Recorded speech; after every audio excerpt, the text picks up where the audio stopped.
Conversation with the Jabbawockeez in the building. Make some noise, y'all. What up?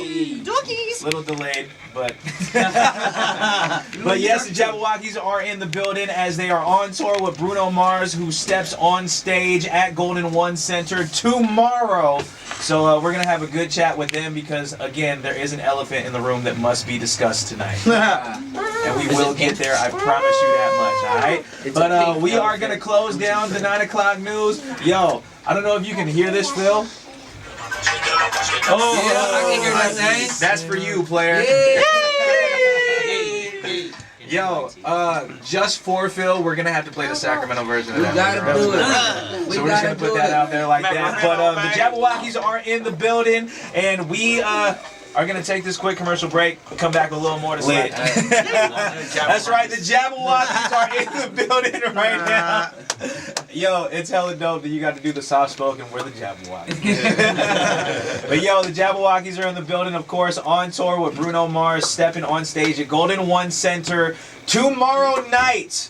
Sold out within minutes. So it is definitely going to be going down, definitely a very live show. I'm trying to figure out a way to get snuck into this thing. Hand me a mask, fam. I got you, boy. Oh, also, for those of y'all, and I had mentioned this a little bit earlier, for those of y'all who didn't think the Jabbawockeez spoke, this is the answer. Yes. We do. See. So tonight, Jabbawockeez decided to stop through because there are definitely quite a few things we need to talk about. But let's start first with you were in town this weekend with Jo Koy out at Thunder Valley? Correct. Yes. Thunder Valley. So how did it go for one? Talk about it. Oh, the Thunder Valley show was amazing. You know, Jo Koy is always, you know, we've known him for a while, so him having us do this show, it was just, you know, a natural thing for us to do. But the crowd was crazy. There was 5,000 people in that spot. Extremely hot, and they still, you know, gave us a lot of love. Man, it was just a really great experience for us. That's super dope. And it looked like it was hella people out there, too. Oh, yeah, for sure. It looked like a sea of people right in front of that photo. So definitely looked like a whole lot of fun. Now, how did connecting with Jo Koy actually happen? Because I feel like Jabbawockeez plus comedy, it does make sense because there's definitely a lot of humor that goes into the Jabbawockeez persona, but to actually be the Jabbawockeez at a comedy show is just mad eclectic. I think it's more so just how organic the relationship is as far as our chemistry. You know what I mean? We probably met him like after the show. Was it probably 2010? Like when we first moved out to Vegas. Was it when he the mockumentary? Was that the first interaction? Yeah, that was the first little project that we did. His team reached out to us to do this mockumentary to say he was the Jabbawockeez that got kicked out. It's online. You didn't see it? I haven't seen that. Funny. Yeah, so it goes back to that, which is like 2010, 11, 12. But you gotta watch that, and that'll kind of tee up everything for you. Like, oh, that's why. It's just organic. We're friends. You know what I mean? Right. So putting that together is definitely a cool thing to kind of see the connection between what Jabbawockeez do, because I saw your guys' last show at the Luxor. I was there that day, and that was a big day too. Yeah. But I remember watching that show, and there's a lot of humor in the design of that show. Right. And it's interesting to see that now you get to connect all these dots, because I feel like there are a lot of different art forms that are connecting together and building these platforms together. And dance and comedy definitely wasn't one you were going to see without somebody like the Jabbawockeez to bring that persona to a stage, and somebody who can actually laugh at Jo Koy cracking that joke and creating something like that around it. Right. So that was definitely one step to that. Then you're here for tomorrow, so you guys have a very, very busy schedule going on right now, but that's nothing new. But tomorrow it's going down, Bruno Mars live at Golden One Center. Wow. Is this gonna be your first time at Golden One Center? This is our first time yes. at the Golden One Center. Wow. See it. One of the most iconic nights that I was at Golden One Center, Kanye walked off on us. Yep. What? Yes, that was here. I heard about that. So the one thing that I tell people all the time though is you can be mad at Kanye all you want, but you went to that show knowing there was a possibility something that ridiculous was gonna happen. You bought a ticket to the Kanye West experience, and then Kanye West gave you the experience and walked off stage, and you can't say that Sacramento's not a major part of the Kanye story anymore. That was the day he lost his marbles and dropped the rest of the tour. Wow. So, very iconic day. Hopefully tomorrow is very iconic in a very positive way. Right? For sure. So we're going to chat about that in a little bit. Plus, again, and I'm going to keep on saying there is an elephant in the room that must be discussed. The internet has already spoken on it. And we're going to get to that in just a few. But for now, we're going to take this quick commercial break. The Jabbawockeez are in the building, y'all!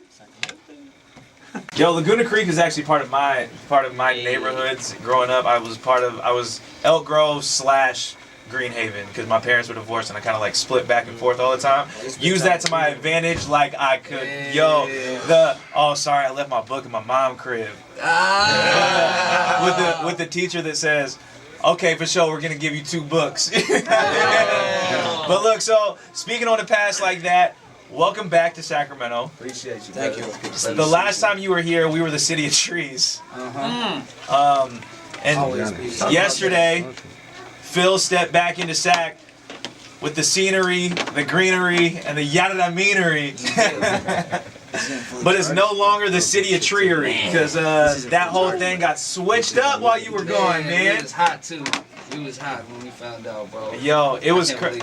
I put it out there and I got hit up by news stations immediately because they're like, yo, people are really offended by us doing this. Oh, yeah. And I guess it was at the hands of Visit Sacramento and the mayor, and they decided this was a better play for us, was the farm to fork capital of America. It was like, first and foremost, why? Right.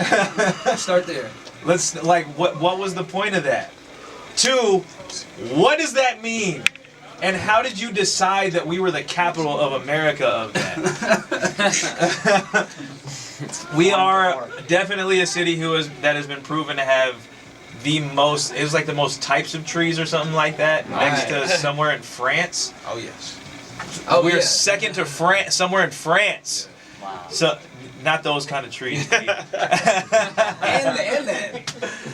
That too, though. But look, so when you saw that, what was your reaction to that? It was the Michael Jordan crying face. That's all it was. It was definitely sad, and it makes you kind of think like, what other names could you have gone with that were better? And the only one that me and a good homie of mine, Chris Lango, came up with was America's Melting Pot.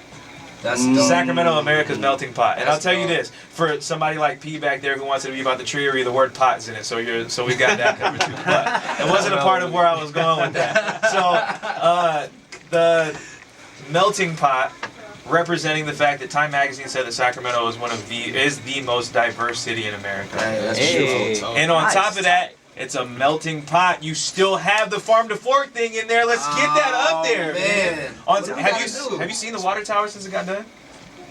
Yo, they put, you know how when somebody covers graffiti and they do it the wrong color and they wipe it? Yep.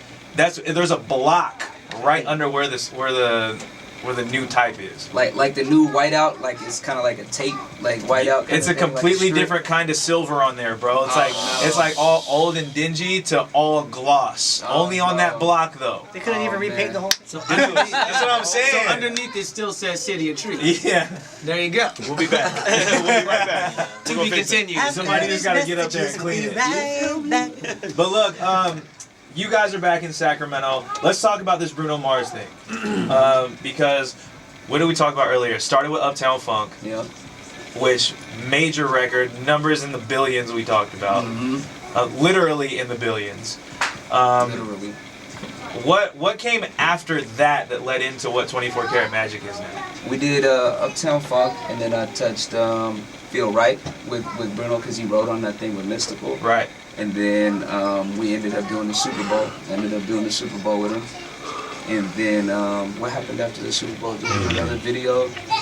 AMAs. The AMAs, I'm here. Then we did the AMAs. Before you did the 24K Yeah, you did. Video. 24 Karat video with the Bellagio and Oh, we shot the 24 karat Dancing video. in the chanillas. Right. I got a picture of that thing, by the way. My G is in some freaking slippers he got from the Hawaiian swap meet. I love that 24 though. karat. I just had to rap that thing. D was like, "You about to rap that with the song? All right, let's go."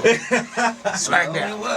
It was. I remember that was one thing that we talked about too. I'm gonna let you know that if you didn't know, there were definitely a lot of zoom ins on the feet that got sent to people after that video came out. Yeah. Some of the chanillas right You there, see the bro. feet, man.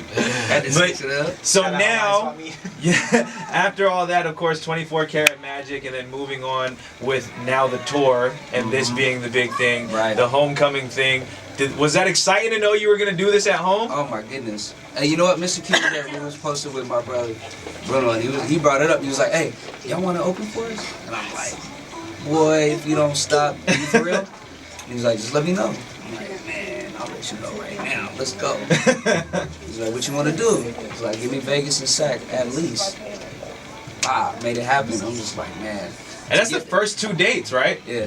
Yep. And Wow. I didn't know it was gonna tee off that way. This is way before the tour was even being talked about. He had threw it out there.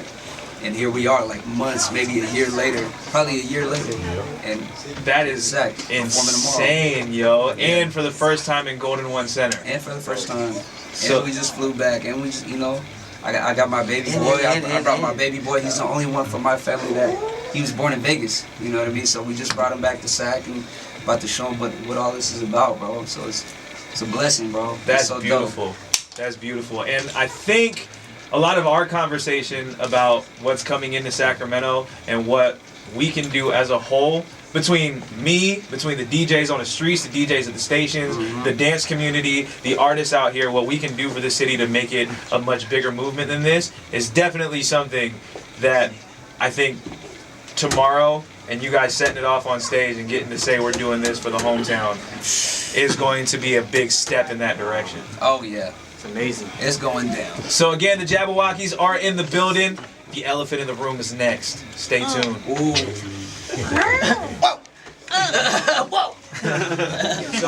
Yo, the Jabbawockeez are officially in the building right now. Hey. And cousin Justin, what's up, baby? now, let's because the news decided it was going to jump into what we were talking about earlier. So let's talk first and foremost. Jo Koy last night, Thunder Valley. Rainin, we were just talking about this. Crazy love out there. For sure. So tell me a little bit about what happened with that show. Well, Jo Koy is just, a very humble dude. He brought us out there to perform, and, just mad cool during the whole time. The audience was amazing. 5,000 people that were just showing us so much love and support. And like I said, it's a different demographic, in a comedy show, but they still were showing mad love to us, so it was cool. That's super ill. And again, the Jabbawockeez plus comedy, not necessarily something you are prepared to see until it happens. Exactly. And so, Phil, earlier you were actually talking about where that started and how that came to be. Yeah, we did this mockumentary with Jo Koy like in 2012, 2013, Something like that. and pretty much Jo Koy plays this ex-Jabberwocky member and how he was kind of washed up and how it all kind of came about and how it unfolded. It's a really, really funny piece, and that's kind of like where we jumped off this whole relationship and just kept it really, really cool. And it's crazy to see how much he's blown up since then. Right. And it's definitely been a major thing. It was off of Last Comic Standing, I believe it was, that people caught wind of him. It was something like that. It was one of those shows, right? And then I think he started getting big with like Chelsea Handler, like Chelsea Lately and stuff like that. And Yeah. So it's definitely building on top of a brand that he was kind of like handed the platform for and then ran with it. Yeah. Ran with So it. to see you guys be a part of that and then be a part of a huge show, because by the looks of it, it was a sea of people. It wasn't just a lot of people. No, it was it a was- sea of yeah. people. It was about Full house. It was sold out. 5,700 people to Yeah. be exact. give or Wow. take. Yeah. So that many people in that hot of weather.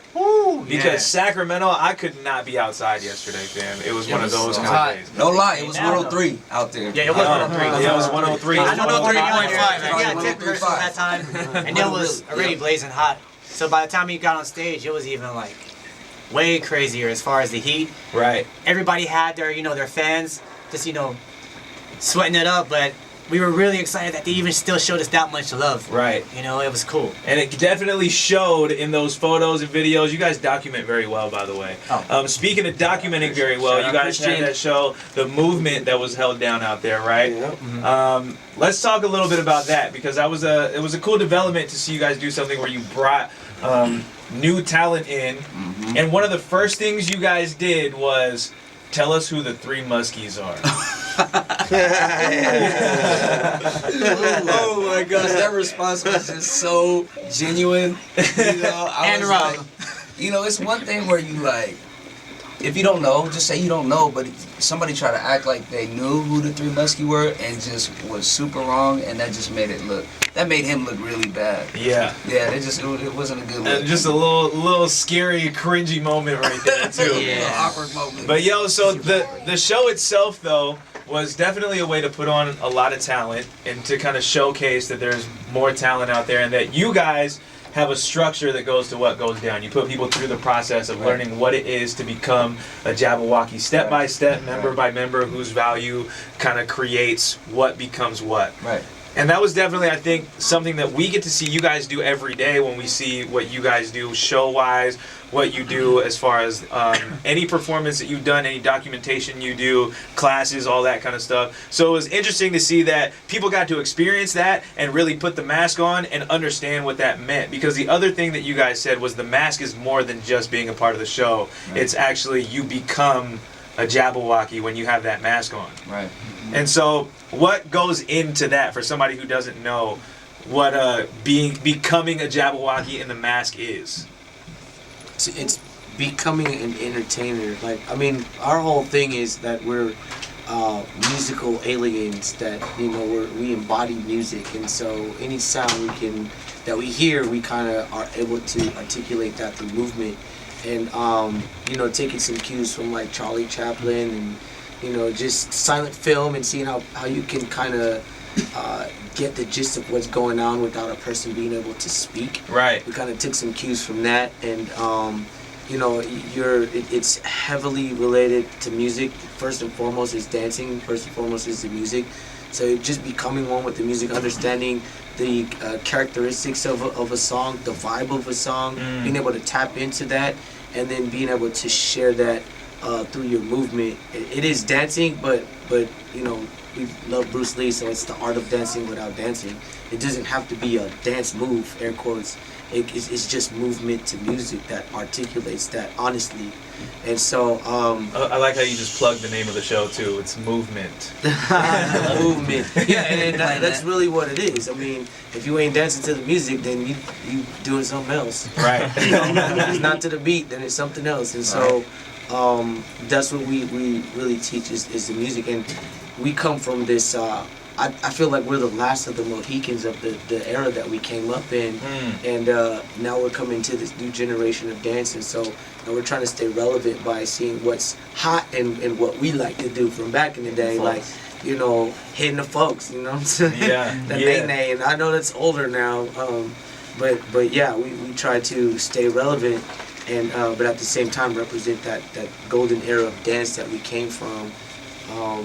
But yeah, it's all about knowing your history, having a foundation to build upon, and then expressing yourself honestly through the tools and the medium of dance, the tools that you have, which is your person, and the medium of dance. And I think that translates well to you guys doing the stuff that you're doing with Bruno Mars right now, especially that his sound definitely is a resurgence of an era where music and party and putting that all together was a very big hype. So to see that all come together in one thing, especially the knowing your roots, knowing your history kind of thing, in an era, he dropped the project in an era where everybody is now saying that we're losing the music in music. It's becoming digital, we're losing that side of it, and now you guys get to be a part of the movement that becomes the live show, that becomes the music videos, that become the presentation of what all that is, helping embody the brand that is what Bruno Mars movement is with the 24 Karat Magic album and the music that comes with that. So now you're on tour, we're going to make it happen. The Jabbawockeez are in the building! Hey! All right.